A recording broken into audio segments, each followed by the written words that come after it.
Hey everyone, welcome to Reddit Readout. Today we are checking out ProRevenge. Story 1. Director said process contracts faster and don't fuss over details. Okay, you'll lose bonus. Initially had this story in r/malicious compliance but came across this subreddit through. Story 2. Cheating student thought he had me fooled, fell right into my trap. So, I am a cancer researcher and a guest professor at an university's School of Medicine, teaching my specialty, imaging. Besides the usual acquisitions of medical images using MRI, CT, etc. Imaging is a lot to do with image processing. Some days I am just a glorified programmer/IT guy. And as anyone who has ever programmed anything will tell you, coding is a very personal activity. With enough experience, you can tell who wrote what just by looking at the lines. I am also in my late 20s and I am not native to this country and it's my first year as guest professor. So, some students look at me as this inexperienced, gullible, foreign guy. As part of my module's grading, the students have to submit 2 reports that weigh 10% each, of their final grade. These reports are about image processing and they have to code a fair bit. As usual, there are students that make an effort. Some do menial work and then some cheat/copy. As I was grading the reports, I noticed a small group of students who found reports from previous years online and literally copy and paste those reports, changing only their name. It was a facepalm moment, because those reports were not even good, and had lot of errors. You see, in order to establish a baseline for my grading, I browsed previous year's reports so I knew what to expect from the students of this module. Naturally, I graded them all with 0 and kept working my way through grading the reports I had left. Meanwhile, the students casually asked me in the halls how were the reports. Of course I can't comment on that until I release the grades. One time, this dude, who has copied from another report, 98% match on plagiarism checker, asks me when will I release the grades and comes with this story that he worked really hard on his reports. That his exam hasn't gone so well and he is hoping that the grade on his reports are enough to get a pass. I mean, submitting another person's work as your own is very wrong, but it was an online submission and impersonal. Right now he was just lying through his teeth and to my face. I could feel my blood boiling, but I didn't lost my composure and decide to come up with a plan. I knew that my exam was the last exam of the semester and that after that the students usually go home or family vacations while they wait for their grades to be posted online. So I graded the exams and input their grades into my Excel with their report grades. 4 students had 0 due to cheating on their reports, and if I graded their reports with 50% of the max grade they would barely fail the module. But they would fail nonetheless. So, it was on. In order to be fair, I bumped everyone else's grades. A bunch of people with miserable reports ended up barely passing because of my grade bump. But, even though their reports were bad, it was their own work and not copied from anywhere. You see, students are entitled to make an appointment to review their grades after publishing and before the grades are locked for the year. Basically, they sit with me. We go through their exam and reports and their goal is to convince me to give them extra points in hope that they pass the module. I knew the cheaters would come. After all, they think they fooled me once already, and they still have half the report's points to bargain for. So I just waited for their emails. Lo and behold, they write me the same day the grades go online, saying how hard they have worked on their reports and that they don't understand how they only got 50%. And that they wanted an appointment. I was ecstatic. Sure, let's review your grades. Do you remember that my exam was the last one? Well, they were already on vacations, some very far away, and begged me for an online appointment. No can do, university policy. Moreover, you have 3 days to show for your appointment, otherwise the grades are locked, also university policy. So here they come, cutting their vacations short and catching planes. Some spent hours in buses and trains to make it on time. I know what many of you are thinking. They come, I show them the plagiarism checker results and reveal that I know that is not their work and send them on their way. Well, I considered it, but I had something better in mind. Those appointments usually take 10 minutes, I show them their work with my notes on what's wrong/right and they try to find some inconsistencies in my grading and bargain for more points. I ain't giving you the opportunity. Mwahaha. So, one by one they sit with me individually. And I go through their exam and reports. Remember that they copied the reports? And copied bad ones, with a lot of errors. I ask questions, lots of them. Why did you do this? What is your reasoning for this? They don't know, it's no their work, they mumble random stuff, because they don't know what to answer. Point by point, mistake by mistake, I explain why it was wrong, how it should be done, lecturing the same material that they had already been lectured on during class. I make it long, I make it boring. I make it painful. I spent hours with each one of them throughout those 3 days.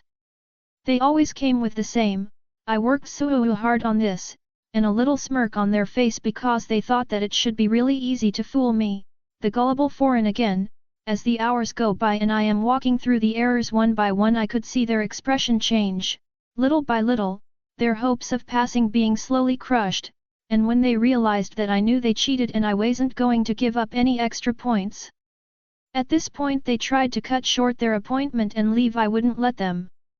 We need to finish the review of your grades, it's university policy. And I just kept going, extending their misery for one more hour or two. It was legal torture, plain and simple. It was glorious. At the end, every single one of them left with a crushed soul look in their eyes and a fail in my class. They knew that I caught them, that I baited them, and they fell for it.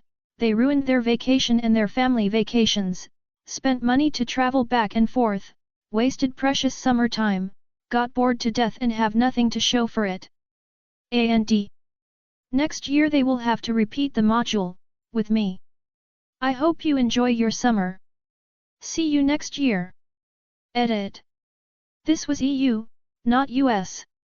It took the matter to my boss, who is their course director, and he told me to not report them because the university wants to avoid any kind of legal action at any cost. I couldn't even accuse them of cheating. Just some things I think I should have said. Oh, and loving the hate in some. Story 3. School expelled me for mom's anger. We sued the county and caused a reform. Not sure if this fits this sub, but felt like posting my story. I have no issue with removing it if it doesn't quite meet the standard. So I have a really bad leg, I've had 13 surgeries, long story, and had just started at a new school. After the first 3 weeks, I had to go in for another procedure on my leg. Not that big a deal to me, I've been here before. Upon my return I had documentation of my restrictions, as well as special amenities that were required. The big 3 were that I needed extra time to get from class to class, must have someone to escort me, and needed unrestricted access to the elevator. All of these got me recurring problems such as constant harassment by teachers and security about my being in the halls during class time, and why was my cousin out too? He was filling the role as my escort, as I have anxiety problems and we had the same classes. These first 2 were annoying, but easy enough to deal with.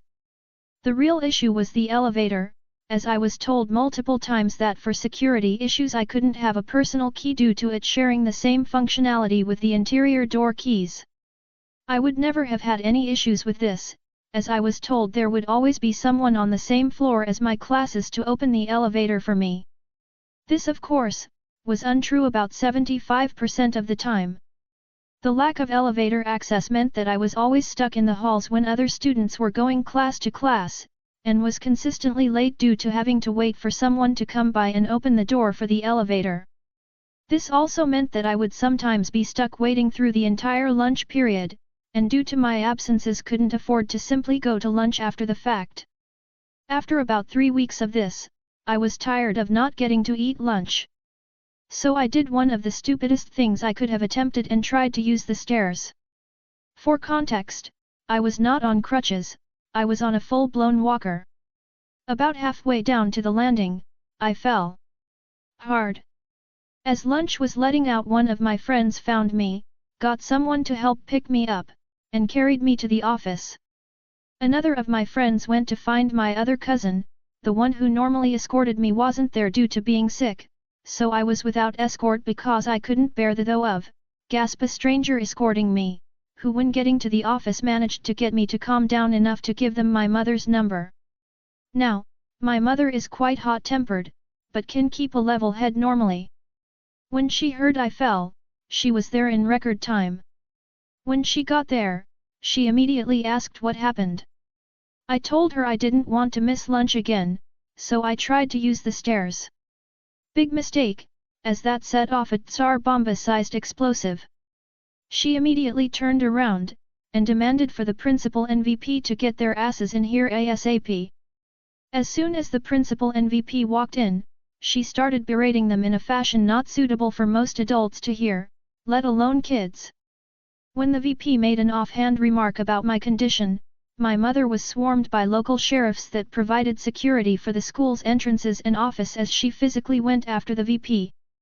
We were escorted out, and after looking at the file and realizing my cousin and I had the same address, they figured out that I didn't actually live there.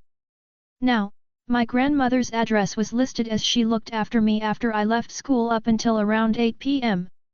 She also was raising my cousin after an issue between her and my aunt. They used this as grounds to expel me, and told her I can be some other school's problem now. I was then enrolled at the school near my house, and had to have yet another surgery to repair the damage that was done as a result of my fall, and redo the work of the previous procedure. I had gotten multiple statements from teachers as well as my doctors, and my parents were moving forward with a lawsuit naming the VP, principal, and the county school board. We were contacted by a lawyer who had won multiple cases against our school board, some of which went to the state Supreme Court, and he told us he would take our case pro bono.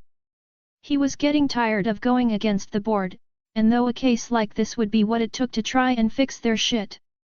Fast forward 9 months, and I was walking out of court with a settlement to cover all my procedures, as well as a written confirmation that the school would be going through a complete administrative overhaul, and that the principal and VP would be let go, and have their administrative credentials revoked in our state. My new school was let know day one my medical requirements and my need for a personal elevator key by the superintendent and the head of the State Board of Education. Long story short, school majorly fucked up with handling my medical requirements, resulting in a lawsuit that cost the head administrators their jobs, as well as a full-blown county-wide investigation of disability procedures. That's all for today. Please don't forget to like and subscribe.